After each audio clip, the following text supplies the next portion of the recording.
Welcome to Chaotic Harmony. My name is John. This is Crystal. We talk about the joys and the challenges of teaching music in the elementary school classroom. We share struggles, we brainstorm solutions. And we would love to have you join us. Hi, listeners. This week's episode is a continuation of the conversation that we began last week with Jesse Rogers. He is talking about how he uses recording arts and music production as the foundation for his general music classroom at Rosebank Elementary School. We are really excited to talk to Jesse again and to give you the rest of what he has to say. This is a conversation that we split in half because it ended up being longer than we generally like the episodes to be. So if you missed last week's episode, we highly recommend that you go back through, listen to that one first, and this one will make a lot more sense. And we hope you enjoy. Here's Jesse. We could. And I think that's important. And, I think that anybody who delves into this, I hope they do the same. So when you get to the point where, and I'm sorry to bounce around, but we'll get to the beginning of the conversation. But when you get to the point where you're choosing instruments and you tell the kids, what instruments do you want to be on your track? Like they choose the instruments that you teach them, you know? Yeah. So the kids are like, boomwhacker and, Of course. and like shaker and trombone. Whatever. And it's like, great, you know, like how many great pop songs use a boomwhacker, right? But Not enough. That's the answer. Not enough. So we get to the point where it's like, I've made a song for them that sounds like the Black Keys, but here comes the boomwhacker. But that's fine. Yeah. That's totally cool. And the kids can play the boomwhacker. Yes. So they get in front of the mic and I go, everybody quiet, we're going to record, right? Which is awesome. That's awesome. Yeah. And it's like, teet, teet, teet, teet. And the kids are just like, gung, gung, gung. And then we stop it and then we play it back and they're like, oh, it's garbage. And I'm like, I know, let's do it again. Experimentation, yeah. And that whole like recording process and hearing themselves. Anyway, so the instrumental, there's a need for instrumental ensembles because if this was to go past elementary school, which it definitely should, Absolutely, right? yeah. Then it's like those kids that do have a lot of experience on their instrument, get those kids in the recording studio. Yeah. Right? And record the trumpet player. And then the kid whose job it is to record the trumpet can hear themselves and go, oh man, my interval jumps are terrible. I need to go practice them. Reflection is so key to music understanding, and I think it's self-reflection.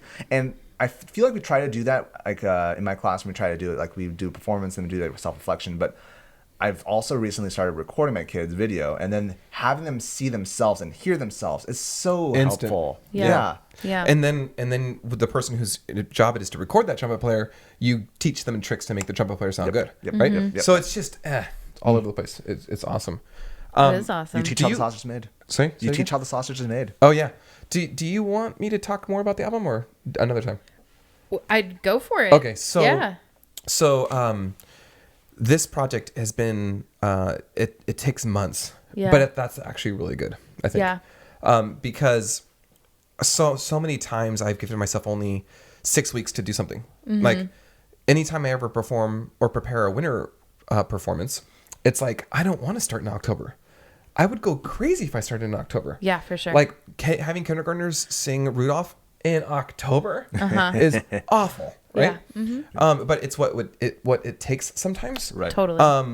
So when you only see them once a week. Yeah. So I push, and then it's like middle of November, and I'm like, okay, fine, right? And I give them Rudolph, and like we just as fast as we can, and the product, and we get up on stage, and it's like, okay, it's done, you know? Yeah.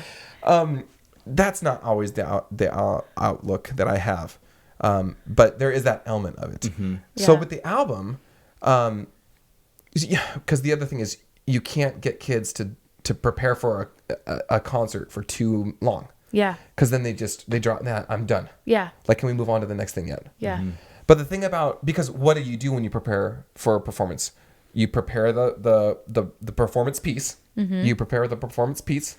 You prepare the performance piece. You prepare the performance piece. And that's it. Yeah. And then maybe you get around to blocking on stage when you need to. Maybe. But the thing is, for one class period. And the kids are like, whatever. Yeah. You give them that for 3 weeks in a row. They're like, I want to something new. So with the album creation, we started in October because you have to teach song structures. So you have to teach what a verse is, what a chorus is, what a bridge is. And that's super fun because we get to listen to pop music in order to learn that. Then you need to write the words. So in order to write the words, you got to like learn about rhyme structure and rhyme schemes. So it's like AABB or ABAB or whatever, right? And then we're learning about how to rhyme sentences, and we're, practicing to write words that rhyme, and we're looking at pop songs and analyzing their rhyme structures, and then we write the words. And this was after we talked about structure. So we're not talking about structure anymore, but we're on to the words, but we're still doing the same project. Right? Mm-hmm. Yeah. So you're doing a year-long STEAM project. Yes. Yeah. Yes.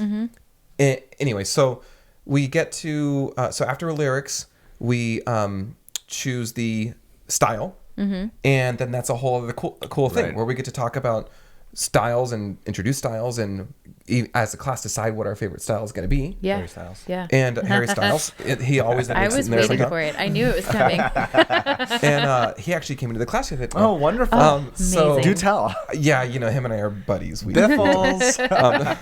But then after that we go to instrumentation, and we talk about instrumentation differences between ensembles and blah blah blah. And then we choose our instrumentation, and that's always fun because kids are always like, I want this instrument to be in there, and I want that one to be in there. And I usually say yes to everything. And then at the end, it's like, okay, now we're trying to make a jazz song. So maybe the whatever isn't appropriate, right? Right. And that's a kind of a cool discussion in and of itself. So after the instrumentation, we get to the point of actually making music. And that's the hardest part of this whole thing, and that's what takes the most educator expertise. Yeah. At least until I think you've done it at a school site long enough and have built a strong enough program that the kids can do more of it. Yeah. But until the kids can do more of it, it's up to you to make the music. Yeah, for sure. And, so this is my favorite part personally because I get in front of the kids. I have my rotations are 45 minutes. Aren't yours 60? Yeah. So that would be helpful. But my rotations are 45. Mine's smaller. What are yours, 30? 35 to 40. That's rough, man. Yep.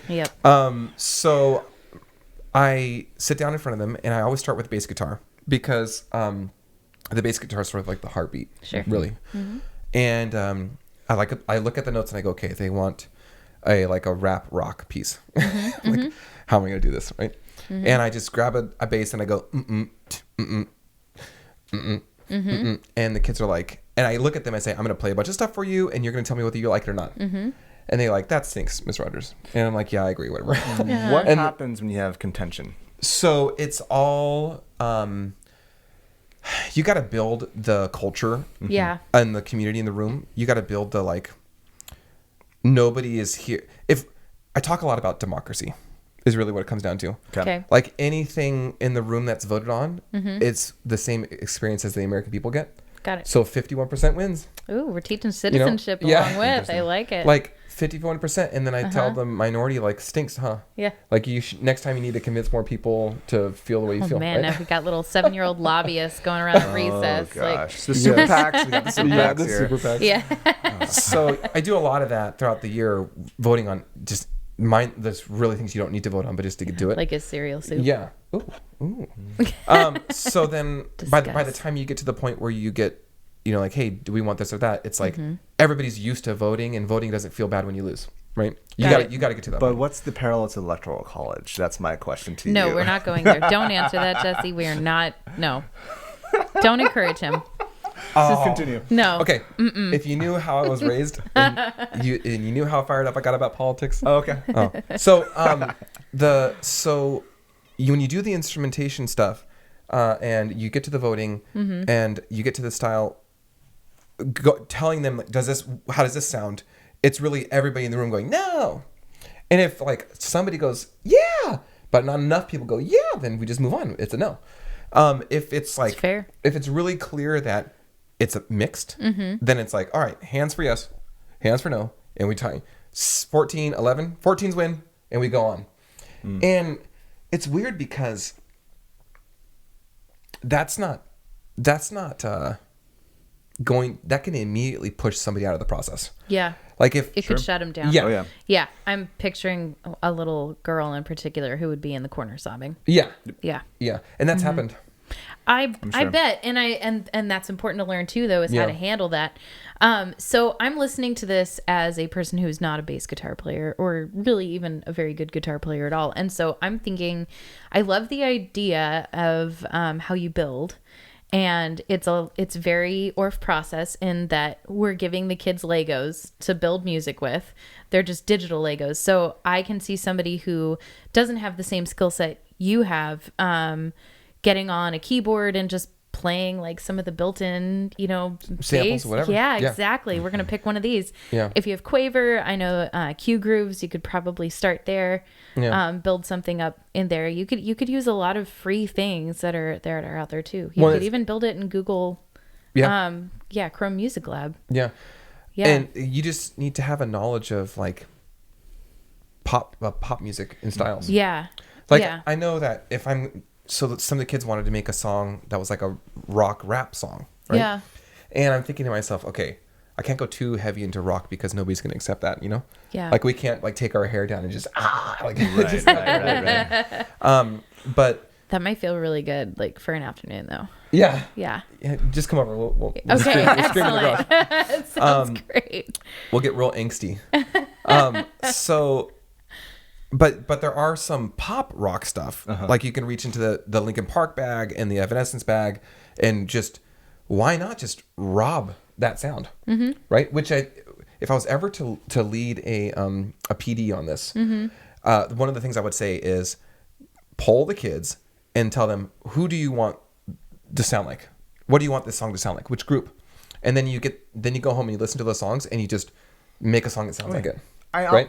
Also, on top of that, I don't even think the term "rob" should be even in the vernacular, because like the issue is like when people are learning how to like draw, they copy like what they like. It's a good point. And so, but the thing is, though, what you said, though, it's not criticism towards you. It's like a lot of teachers have that apprehension. Oh, I don't want to steal this. Right. But that's part of the learning process. Yeah. Right. Tracing, copying, learning. That's what it is. The first step in process teaching is imitation. Exactly. It's direct imitation and then exploration. Yeah. So then I'll play a song for somebody and they'll go, "This sounds like The Cure." And I'm like, "Yeah, it's because I wanted it to sound like The Cure." or that Wait, was like the kids said that?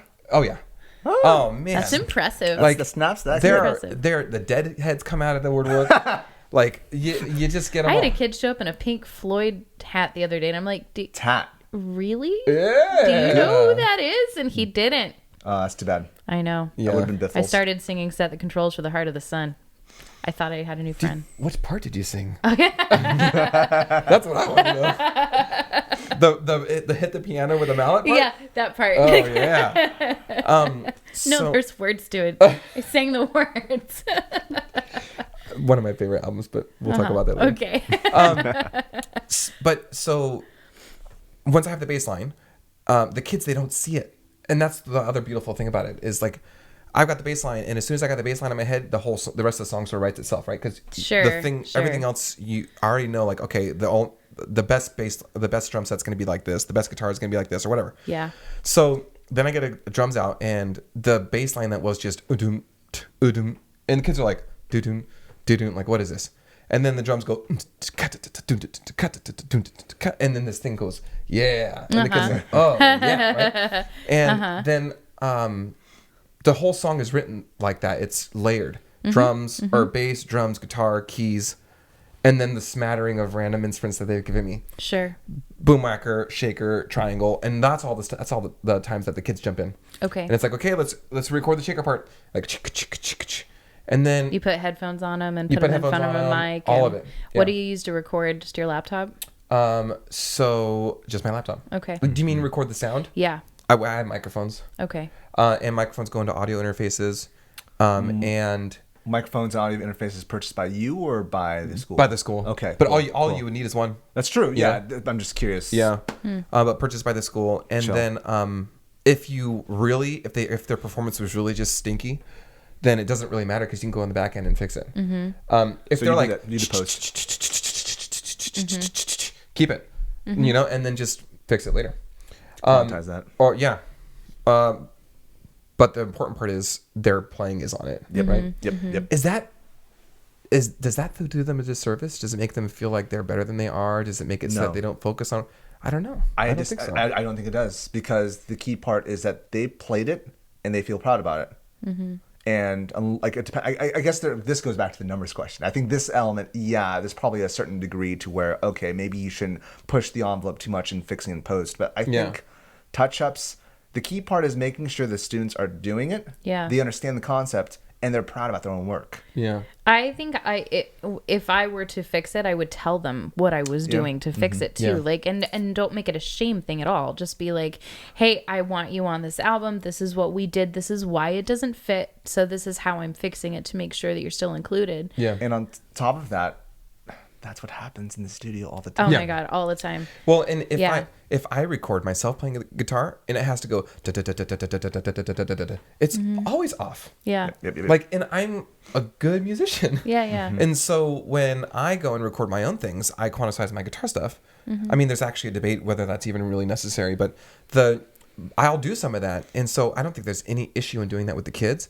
What I won't do though is take a recording that's really bad. Yeah. Because I think that would be a disservice. Yes. It's like, hey guys, let's do that again. They will know if it's not a know. recording. And so, like, if we're just completely missing it, or if someone who's supposed to play a D on a boom arca hits an E, it's like, we're not gonna delete that part of the recording and keep it going. Right.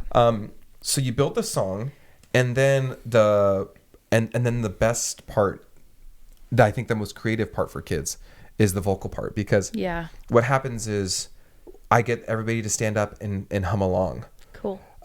In whatever way they want. That's cool. And sometimes kids just go, right? Mm-hmm. But then other times there's a kid that's like, I'm like, and then we're all like, and then and that's it's the like, communal that's it. I'm like, let's do that for the verse, you guys, right? Got it. So then I'll take a quick audio recording myself, and I'll just go. So that's how you start building the melody. Yeah, got it. And then the words, everybody's written the lyrics because we decided the theme. So it's a winter album, and the sixth graders want to write a song about the storm has kept us inside, so we're just gonna wear pajamas all day, right? I like it. So kids in San Diego. Well, we're when it does storm, we're babies. That's true. We don't go nowhere. We're straight up baddies. We stay inside. Yeah, like when it's 55. Yeah, and it's like spitting. Like, it doesn't have to be raining hard. It's like there's moisture in the air. We're inside. So the words, 30 kids wrote 30 different songs. So I just take the best lines and the best words, and then I make it sound like something that I think people would want to hear, which I also don't think is disingenuous. Disingenuous? Is that the word? Yeah. Because especially as the grades get younger and younger, there's a little bit of charm to words that just sound like second graders made them. Yeah. So I'll leave some of that in. Yeah. But when you get a little older, kids don't want to sing something that feels like it's not good. Right. Totally. That's a really weird thing to say, but like their heroes are Dua Lipa, and so they want to sound like her. And so I think it actually helps their interest and performance to give them something that is a little bit more professional. Yeah, for sure. And so I'll put my adult touch on the words. Yeah. I do that all the time, but I try to give them a choice. I'll be like, well, this doesn't quite work for this reason, but we could either take it here, here's one idea, or here's another. What do you guys think? Yeah. Do you want to do one of these two things, or do you want to do something different? Yeah, absolutely. Yeah. So then I go home, and then so in the 45 minutes that I have them, I write a verse and a chorus in front of them. Bass, drums, guitar, piano. And then we figure out some vocal part. And I'll do that 6 times in a day, because I'll see 6 rotations. Sure. And so then at the end of that day, my mind is just melted. It's melted. I'm sure. Mainly because I'm like grasping at it's a creative decathlon is what it is. Yeah. And I have to just it challenges me in a really cool way. And a lot of times I kind of wonder how challenged we are as educators, and whether or not that leads to burnout too. Pick up your instruments, clap your chord notes again. I wish I was performing downtown, right? But so there's a balance. There's a really important balance, because you don't want to stretch yourself too thin. Yeah. But I get it. I get bored too. Yeah. That's also our special brains. Yeah. And so it's like, all right, here we go. It's almost like this is like a Hell Week thing for me. I'm really proud of the end result because I somehow came up with those things, and they were okay enough that the kids connected to them. But if it wasn't for me drawing on songs that already existed, there would be no way that I could get it done. Yeah, definitely. Like you can't come up with 14 original songs in a week. That's impossible, right? So the stuff sort of sounds like stuff that's already made. Yeah.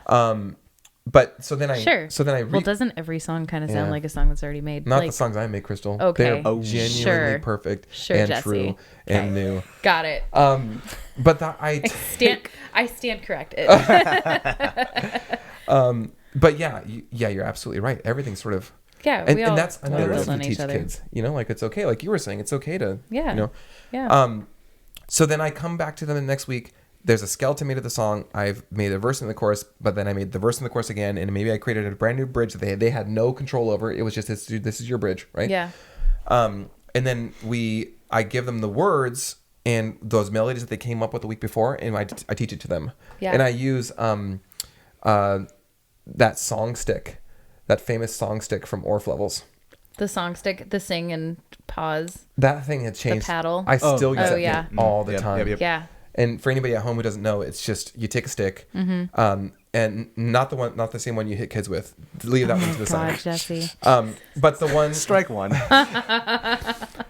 You write listen on yellow think, paper. Yeah, and sing. Yep. And you try to group those either in an image or something, but you tape them to the stick such that you can spin them one at a time. And you start with the listen, and if I'm the teacher, I go, here we go, everybody. Much slower, probably, right? And then I'll do it over and over and over again, and then I'll turn to the think part, and the think part is you get them to hum it in their heads. So everybody, we turn to think, and everybody goes. My pitch changed really bad. And then we turn to sing, and everybody sings it. And it works just amazing. Have you used that thing? Oh, yeah. Do you use that thing? I first learned about it through the Fire Robin approach, and it was just copy and decode. There's also another one that's stop and go. I like the was it Dave? It was Davey added the yellow. I like the yellow a lot. So go is green, or sing is green, listen is red, and yellow. Yellow is think. Yeah, it's really it's great. It's really now nice. We do it so much that I almost never grab it because the kids are just so well trained. Yeah, but every time I bring it to a workshop, I teach people take pictures on their cell phone because they're like, it's so simple, it's so cheap to make, and it's genius. It solves a million problems. Yeah. To teachers who want to do this, what is your one bit of just advice you'd give them? It's like anything. You just got to. When I went bungee jumping for the first and only time in my life, I got to the end. I got to the gate at the top, right? And the person, have you ever done this? They close you. They close the gate behind you, and your feet are on this platform that are only half the length of your feet. Right? When it comes to height. That would be a no for me. And so this gate closes behind you, and the guy, the attendant, they tell you, I'm going to count to 3, and on the 3 you fall over, right? And so you can watch people do this. They go 1, 2, 3, and they don't lean. They don't fall over, right? Right. Yeah. And those people who don't fall over usually just end up coming back down, because their only way to do this is to block whatever's happening in your brain that's telling you you're going to die, right? You can't do this. And so when I tell people about stuff that they're afraid to do, I look at them and I say, one day I was bungee jumping, blah, blah, blah, blah. And then I get to the end and I go, the guy said 1, 2, 3, and I just fell over, man. And that is so much my life. Is you just every single thing that comes up that just goes, I don't know how to do this. You just fall over. So grab a MIDI controller, grab a digital audio workspace, and just get in there with some samples and start dragging them and looping them and cutting them, and then do that with kids. This don't create, just use the things that have already been created and get them using technology to make music. That's what grips kids. Is I don't know how to sing. I don't know how to play an instrument. I'm not going to do any of those things. Oh yeah, well, let's do all those things though with things that are already made. But you'll be still doing it because you're using the mouse. You're the one adjusting it. I think about back in season 2, we were talking about how when we started doing a lot of distance learning, this is back, 2020, and a lot of teachers just felt apprehensive to do anything. We were in a state of like vulnerability and then we all recognized, hey, this is how our kids feel. Yeah. And I think it's important to lean into that element. You're asking your kids to be vulnerable, to try things that's different. Yeah. Try it out as yourself as well. Yeah. So I'm with you there. That's cool. Yeah. But it so much of it is just leaning, because you're gonna start and it's gonna be like, I don't know what I'm doing. And another one of my master teachers told me from the beginning was like, you don't need to be the expert. You just need to know one day's worth of material. Yep. Like one just step go ahead. one day ahead, and you can look like you're a real expert that way. Which is why teaching is such a craft. Yeah. Because if you can learn something brand new and then process it in a way that is teachable, that's its own, that's its own intelligence, really. Like, yeah, to be able to break something down like that. Yeah. Yeah, it's not the content. It is, but it's not. You're right. It is, but it isn't. Yeah. So just pick up grab a DAW, start with BandLab, drag some samples in, learn how to loop, learn how to copy paste. You're in it. There you go. And that's day one. And get off Windows 95. Well, now I'm wondering, we've kicked around the idea of chaotic harmony workshops. It sounds like we might need to have a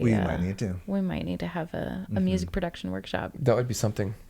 That'd be cool. I wonder how, I would love to see you doing, I wonder what I would have you do with it. Because I've seen some of your teaching. Let's do it. Yeah. Let's figure it out. Yeah.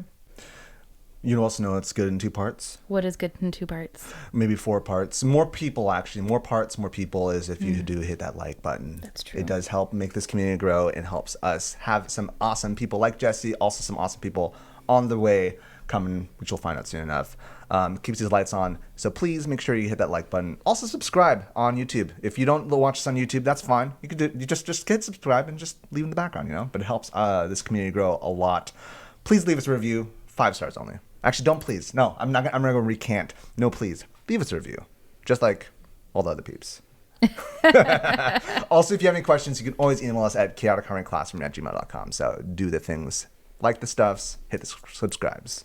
I want to take a quick break and thank my husband, Bryan, who's been working behind the scenes producing these episodes every week on all of the platforms and on time. But you need to know that he is first a financial planner for Mission Trails Financial. Mission Trails Financial is a partner that seeks to guide clients in the journey to financial success. They believe that people need a financial advisor that aims to provide strategies for success. Mission Trails Financial helps people navigate investments, tax planning, and insurance. Imagine working with an advisor who isn't tied to specific brands. Mission Trails Financial has a fiduciary responsibility to act in the best interests of their clients by providing independent, objective advice. Their mission is to help clients accomplish their financial goals. As Joe Vitale once said, a goal should scare you a little and excite you a lot. Do yourself a favor and set up a time to chat with Mission Trails Financial. Visit www.missiontrailsfinancial.com or call 619-419-0238 to schedule a call. You'll be glad you did. We believe that leaning on professionals is how we get ahead. Check out the program notes for more information. And I have a Spiccato for the week. My son handed these to me. So I have 2 Lego minifigures. Awesome. One is Batgirl. And she has a cape. And the other one is Charmander. One of the classic 3. So what would you do? I guess it doesn't have to be Batgirl and Charmander. What would you do with Lego minifigures in music class? First of all, make sure that nobody adopts them. Adopts them? What do you mean? Yes. Well, sometimes things go missing from the classroom. Okay. She was always bald, Mr. Rogers. Yeah, right. Just like you, Mr. Seligman. The kids told me the other day, Mr. Rogers, your hairline makes an M if you look closely. They're always good for a confidence boost. I never noticed that. I have something. Okay, what would you do? So I would tell the students, give me your best Charmander impression. And then I would record that, and then we would use it. And you would loop it. Yeah, we'd loop it. We'd do like some, just hip hop beat, and then we would throw it in there and That's awesome. Charmander. Yeah. Charmander. Charmander. That's killer. I like it. You could just make the whole Pokemon rap. Yeah. Yeah. Oh no! Please don't bring that back. I was a product of that. It never age. left. I'm It sorry. never left. I'm My sorry. kids play Pokemon all the time. I know that. No, the Pokemon rap specifically. Oh. It always I didn't ended with know a that was a Pokemon thing. with E. Somebody heard Electro, him. Diglett, Somebody heard Nidoran, him. Mankey, Bulbasaur, Rattata, Fearow, Pidgey. It's an E. I didn't know it was a It's all- thing. Oh yeah, season 1. I just watch my kids play Pokemon all the time, and I think it's the most fascinating, like, improv comedy exercise where you only get to say your name, but they act out whole scenes. I'm like, this is, That's great. It's obnoxious, and it is fascinating. What would you do with these? Well, they are kind of small. They are. They're teeny. But I think it would be cool. I think I've done something along these lines except for a mannequin. Okay. But have them create a pose. Adjust the arms. Or a leg. Yeah, because these aren't like Legos. There's a little more adjustability to them. That one is. That one's a Lego, straight up? This one is. Okay. Yeah, that's my first go-to. That's an off-brand. Off-brand. Mm-hmm. You are Danish. It's okay, Charmander. Yeah, I think poses probably mine. I think they're so much fun. I think it goes back to what we always talk about. Like anytime you put something in a child's hand and they sing through it, then it's not as scary because it's not them singing; it's their character. So I feel like we could use it for a scene. We could all make up a little scene together, and they have to interact with each other just to get the creative juices flowing. I do a lot of improv games in music class because it just breaks the ice so effectively. Yep. Yeah, and it gets them thinking creatively. Yeah, that's and key then part. Teaching them that we don't say no, we say yes and. So we don't shoot down ideas. We say how can we work with that instead. Yeah. I don't know if I brought this up in another podcast, but I have you noticed? And I talked with you about this, Jesse, at the last meeting. Like, I probably forgot. Okay. Have you noticed that like kids this year are very hyper individualistic? Oh yeah. And so like it's that element of the whole improv element I like because that's been something that's been a struggle when we're creating collaborative elements of like we're doing a lot of poses and such. And so having them if you have disagreement, see how you two can make things work together. That's right. There doesn't have to be either or necessarily, as long as it's safe. You know. Yes, and. Yes, ma'am. Yes, ma'am. Can you take them apart? Oh yeah. And like, here's Mander's leg. Here, you take the hand, you take a hand, you take a hand. If you have a hand, sing this. Oh, that's If you have fun. a leg, sing this. Ooh. Build some chords. Ready, go. That's cool. Okay. That's a cool idea. Cool. See, it takes the concept of musical Legos and just makes them actual It's true. Legos. It's Or great off-brand idea. Legos. Yeah, whatever. Building bricks. So instead of doing a round of the week this week, we've been talking so much about Jesse's album that we want to share a track from it. Yeah, hit us up. Which song do you feel like sharing? I think I'll share a tune that sounds a lot like Bruno Mars. Okay. Called Pajamas All the Time. I like it. Noise. Can't wait. If I could, I would wear pajamas all the time. If I could, I would wear pajamas all the time. It would be fine. I'm sure you know when you go to choose something to wear, comfort is on your mind. Look at your tight fitting jeans, your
Thanks, Jesse, for coming. Thank you for having me. It's been awesome to have you.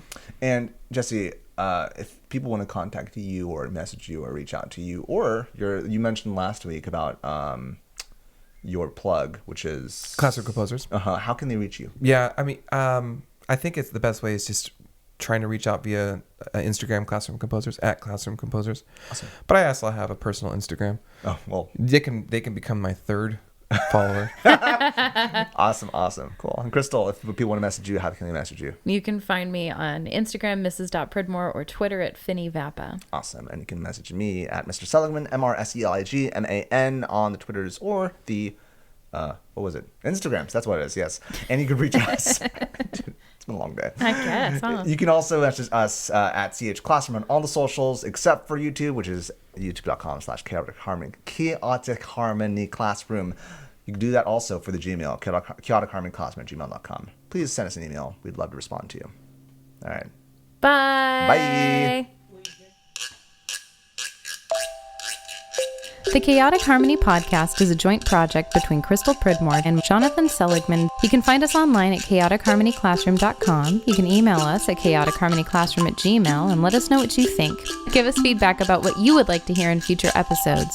We're on all the socials. Find us on facebook.com/chaoticharmonyclassroom.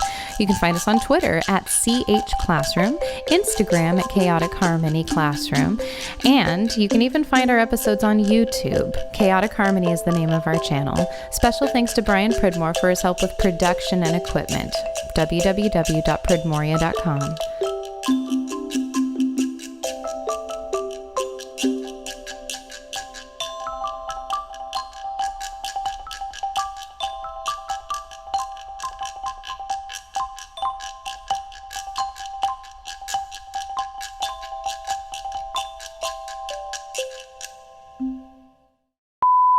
Anybody around here for any length of time has to put up with my husband's and my innuendo. That's what you get for looking like a snack over there behind that camera. Are we started yet? You can expect me not to use any profanity, but what we can do is just bleep out certain words and we assume. Yeah, that's right. Like, have you seen the necessarily censored? Totally. Feel free to share, but also not. When somebody declares that what they've said is deep, it's just not. Oh man. Man, I'm so deep. That's so deep.